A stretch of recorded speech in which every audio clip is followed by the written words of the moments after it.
بسم الله الرحمن الرحيم والنازعات غرقا والناشطات نشطا والسابحات سبحا فالسابقات سبقا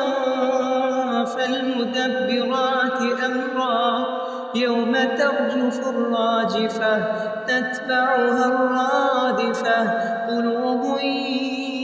يومئذ واجفة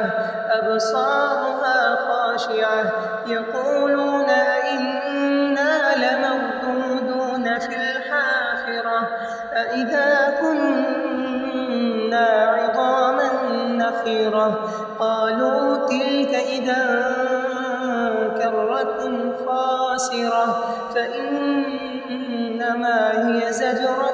واحدة فإذا هم بالساهرة هل أتاك حديث موسى إذ ناداه ربه بالوادي المقدس طوى اذهب إلى فرعون إنه طغى فقل هل لك إلى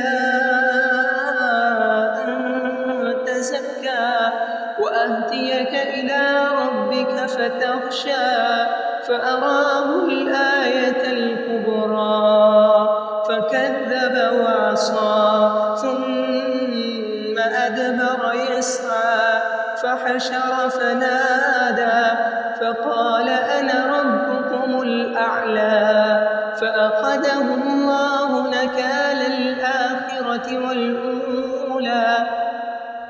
إن في ذلك لعبرة لمن يخشى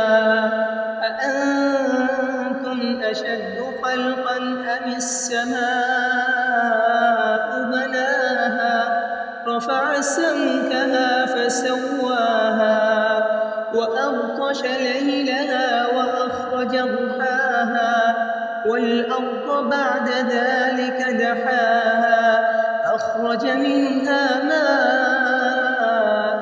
ومرعاها والجبال أرساها متاعا لكم ولأنعامكم فإذا جاءت الطامة الكبرى يوم يتذكر الإنسان ما سعى وبرزت الجحيم لمن يرى فأما من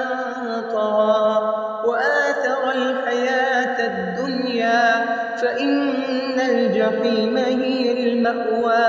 وأما من خاف مقام ربه ونهى النفس عن الهوى فإن الجنة هي المأوى يسألونك عن الساعة أيان مرساها فيم أنت من ذكراها إلى ربك منتهاها إنما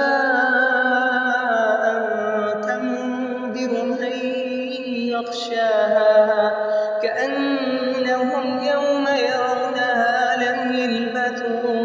لم يلبثوا